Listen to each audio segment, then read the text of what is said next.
online ever, you have to create an account, a username and a password. So if you have not done that with this app, which most of you have not, you're going to need to click Create Account, which is at the very bottom, okay? When they're going to ask for your name and your email, and when they ask for the email, they're looking for the email that we already have for you.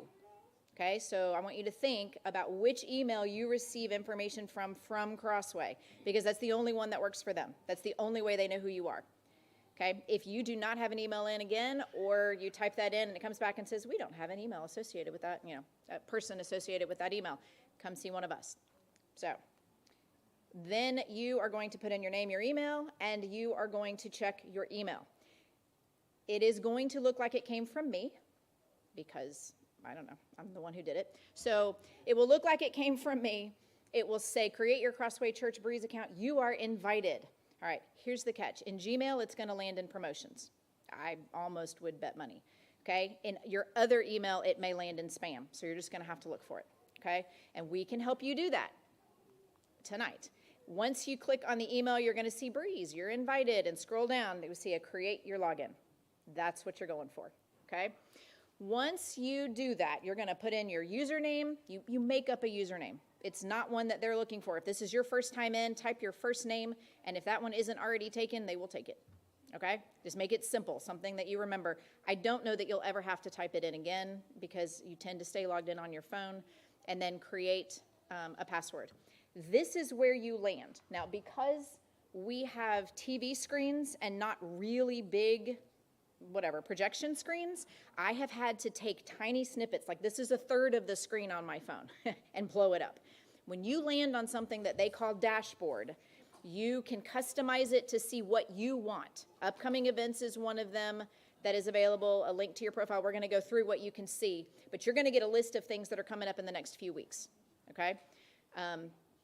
And once you do that, if you want more information on anything you see, you click at the bottom, go to events. Okay, we're going to go there in a little bit, but I want to finish with the dashboard. One of the other things you will see is a link to your profile. It will not have a picture unless you add a picture, and we're going to do a big push for everybody adding a photo so that everybody can know who you are when they're interacting online. Online giving is another thing that you're going to be able to do. So we will go to each of these separately, but these are all scroll down on your dashboard. That's where you land when you open the app. Okay? So at the top of every screen in this app, you are going to see these 3 horizontal lines, that the universal indicator that this is a menu. So if you click on that, it's a way for you to navigate through the app. You've got dashboard, which is where we just were, people, events, and my profile. So say we click people. The thing that you're going to get initially, it says there's 245 people found. You can scroll through all 245 people. Okay? This, again, is a private membership site. This is not public to Joe Blow, everybody else online. This is for our CrossWay family to be able to say, because since we've been here, we really haven't had a directory as far as my family. So to be able to call somebody and say, hey, I'd like to go to coffee, or text somebody, that hasn't really been easy. It has not been easy. You have to call somebody and ask them for a phone number, and then, do round robin. So the other way that you do it besides scrolling is you type in the person's name and it just pops up. If you have met a family, hung out with a family, and mom's name is Mary, and you can't remember anybody else's name, and it has been too many Sundays to go back and ask again, you don't know the last name, because this is where I live. I know nobody's names. It takes a long time. So you type in Mary, and if there are 4 Marys in the church, all 4 will come up. And eventually, everybody will have a photo, and you'll go, that's the Mary. And otherwise, you click and go, okay, there's a husband and 2 kids. I'm pretty sure that's them. Okay, so that's people. Go back to the app menu. It's the top of the screen on every screen. And now you've clicked on events. And it has taken you, and I know this is small text, but this is a list of events. You can go backwards and forwards. If you're planning your holiday schedule, you are going to be able to see when the church banquet is without going to find that one piece of paper you took home like 2 months ago and you have no idea what you did with it. So you can get all of the dates. The thing on the right is basically a key, because each of these have different colored dots. There is a youth group calendar, there is a main calendar, And there eventually will definitely be a campus calendar, and other people will create them. So you're going to be able to see which of these things apply to you. Now, the minute you want more information, because there's going to be one that says Easter Sunrise Service, and it'll say Shiloh, you will click on it, and a pop-up is going to happen with all the cool relevant information. Okay? And then you close that and move on. So that's events. To get to events again, you either use the one app menu at the top, or on your dashboard where it said upcoming events, you click at the bottom to go to events. If you, by chance, are in your dashboard, this is one clunky thing I don't love. There's a reason, but if you click on if you clicked on Cupcake Bake Off right here, it's going to give you a thing that says you don't have permission to view this. And that's because it wants you to do check-in for that event. That is something that they're trying to make easy for people who are running the event. So just don't click on upcoming events on the event, click on go to events, okay? And in events, you can find anything you want. So back in the app menu, if you click on my profile, this has lots of things for you, okay? If you have a picture, this is, our fictional guest whose first name and last name are guest. There's contact information underneath, and again, this is a blown up thing. You can scroll through lots of this, and I'm going to show you what that looks like. There will be a section that has your main information, your anniversary, has your name, your birthday and such. Each section is editable, okay? So in this one, guest is apparently single because there's no household family listed, but if she were married and had kids, they would all be listed right there, and you could click on their profiles, okay? But underneath that is a cool section that we have added called Family Tree at CrossWay. And I promise you I would have paid money for this when we first came, because this is a really cool church that has a legacy of multiple generations, lots of multiple generations in here. And connecting those dots really does help you figure out the dynamics of the church and just get to know people better. And so you are going to have an opportunity to list the people who don't live in your house that you are also related to in the body. All right, and so this guest has put in there that she has a sibling, is Chris Stowers, because that's kind of how we thought when we got here, that everybody was related to him. And so if guest was really a sibling of Chris, guest would have more branches on this family tree, right? Like that would not be the only family member in the church. So what you do to edit any of these sections is you click on the heading. So it says Family Tree at CrossWay, where that arrow is. You click right on that section heading, and it's going to bring up all the things you can fill in. So for this one, it's parents and grandparents and adult children and that kind of stuff, okay? Another field we would love for this is all on your profile. The other field we'd really like for you to fill out, especially if you have children, please put their allergies in here. Their allergies are going to print on their check-in labels in the back, so that no matter who's teaching them, we will know if they are allergic to something, okay? The other thing is if you are a college student or you are single and local here, but your family is somewhere else, it might be a great idea for us to have a contact information for you. I mean, I hope we don't need it ever, but it's a good idea. So that is something that you can fill in. Now, anytime you edit, don't leave the screen until you click save. That's true in every software ever. So in profile, this is still my profile. All of the stuff we just scrolled through is considered details. And this little down arrow is a drop-down menu. There are other things under my profile. This is still the section that's all about you, okay? If you click on that, maybe you don't get anything. I don't know what happened there. Nah, it's not going to show it. Okay, I don't know. Here's what comes up if you do that. If you click on that, you're going to have the option to go to things like volunteering. Okay, it's going to have volunteering, giving, details, and something else that I can't remember at the moment. Forms, thank you. So if you have filled out forms, you're going to be able to go back to that and see those. And some of them will be editable. Like if you were RSVPing to something, I might leave it where you can edit it and change your mind. Some of them, like your... for the youth group, if you have signed a waiver that is not going to be editable, you signed it. Thank you. So, I need volunteering though. Is that not gonna, okay. We just don't have the screen. What we're gonna say is, if you clicked on volunteering, this is part of what would come up. It's going to say, look, your upcoming events as a volunteer. This is not church-wide. As a volunteer, guest is scheduled to be a cupcake taster tonight. It'll have the date, it'll have the event title, and it will have your role, because most of us in here wear multiple hats, right? So you need to know what you're doing that day, okay? And the next really cool thing that I hope shows up, okay, right above it, I don't know, can you guys read that? It says manage blockout dates. You are going to be able, as a volunteer, to click on that and say, I know I'm going to be out of town 4 weeks over the summer, and please don't schedule me for these days. And the computer is going to automatically let people who are doing the scheduling know that you are unavailable, which is super helpful. So you're going to be able to do that. That will also be an option on every email you get that tells you you have been invited to serve or assigned to serve a certain date. So you can handle that. If you go to giving, well, if you look, guest, it's shocking, but our fictional guest has given no money to CrossWay. So this particular person says they don't have a history. If you have been giving to CrossWay, though, your history was imported. So all of the giving that you have done, from what I can tell, since online giving started in this church, will be available there. You'll be able to look at your patterns and history, okay? You will also be able, Allison or Bethany, I'm not sure who is actually doing it, is going to be setting it up where you give through this particular app. We're trying to streamline it, where you go to one place and get tons of stuff, okay? So, okay. We are so excited for you to be able to do this, for our communication to be streamlined, for you to have all the information that you need at your fingertips.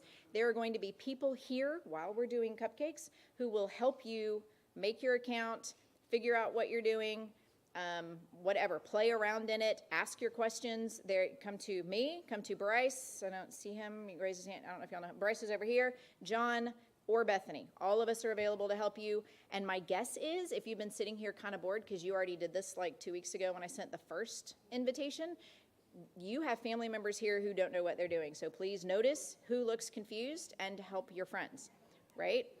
Okay. Are there any questions I can answer from here? General questions about the app? Are we good? Yes.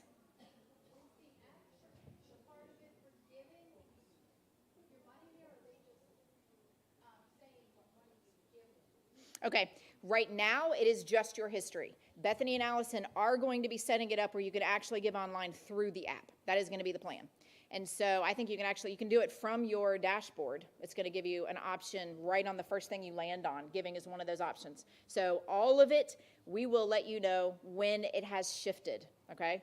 Because we really are shifting from the platform that we were using to this particular platform just to streamline it. We're using a lot of different pieces, and we're trying to get it all in one place. Yes? What about safety of like kids' names on there and addresses and all that? Yes. You have the option, one of the sections under your profile is, I'm trying to remember what it's actually titled. It doesn't say privacy. It is the bottom right. So whatever that is, because I don't have it in front of me. It is going to give you the option to opt out of the online directory. Okay, that is one of the things that you can completely do. So if you let us know, we can make sure that your information is absolutely not out there. Your kids' information is not available until they're 18, I don't think. So they have already made that decision for you. You can change that if you want to. Like, I have a 17-year-old. You guys can contact him if you want to. But little kids, they're not going to show up. The reason they're in the system is so you can check them in for safety in the back. So if you, for some reason, really do not want if you opt out entirely, they will not be able to see you at all. If you specifically just don't want your address to be available or something like that, you're going to need to contact one of us and let us know that that's how you want to do it. So we have found it handy to, like I used it the other day to go visit Caitlin. Actually, Austin, I went to your house. And I mapped to your house from the app. And because it will let you do that. If you go to their profile, you can click on that. And again, when we have brand new visitors that we don't know, who have not been here for a while, and we need to, as a church, we're going to have to weigh in on when we shift that. Like when they become members, I guess, officially, that can probably change. But we can make it where they are able to see a person's name and their phone number, or just the name and an email. That way they're actually still able to get to know people and to send a text to contact somebody, but they're not able to map to their house, okay? And they're not able to see all of the other profile information about them. That was a good question. So, anything else? Yes? Okay. That it's only online giving. Yes. Yes.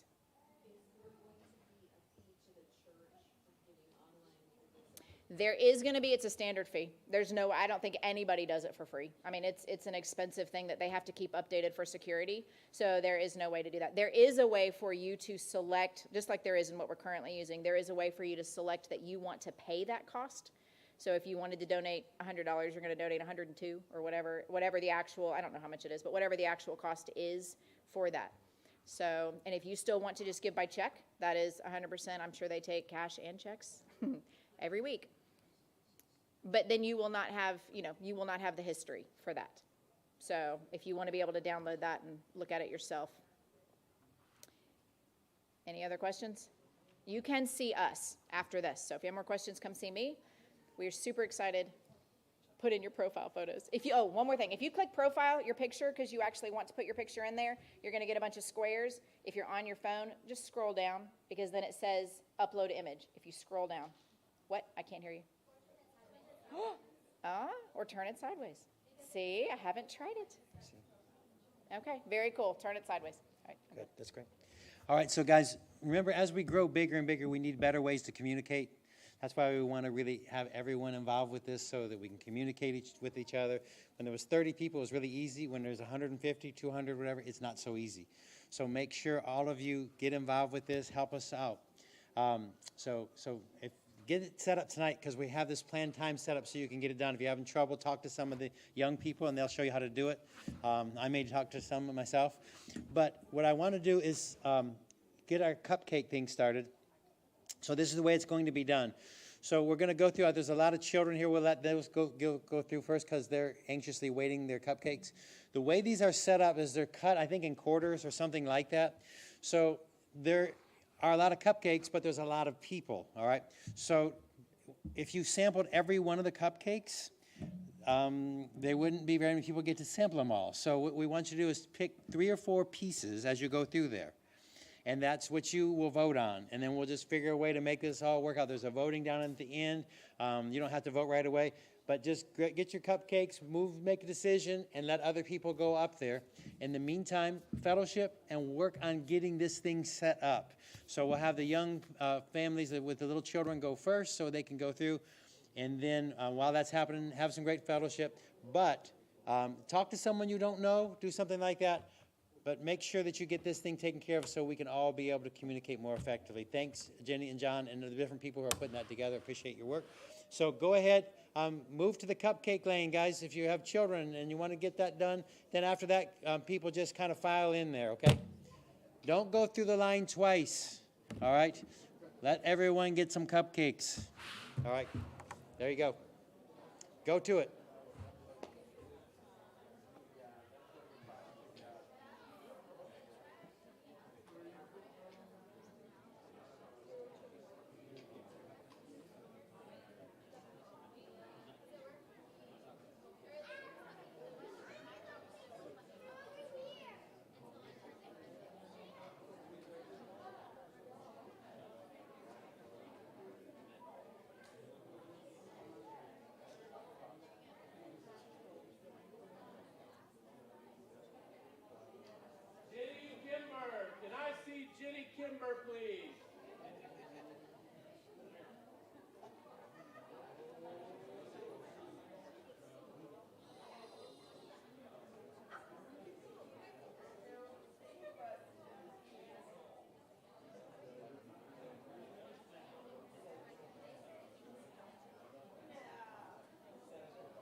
being told for some reason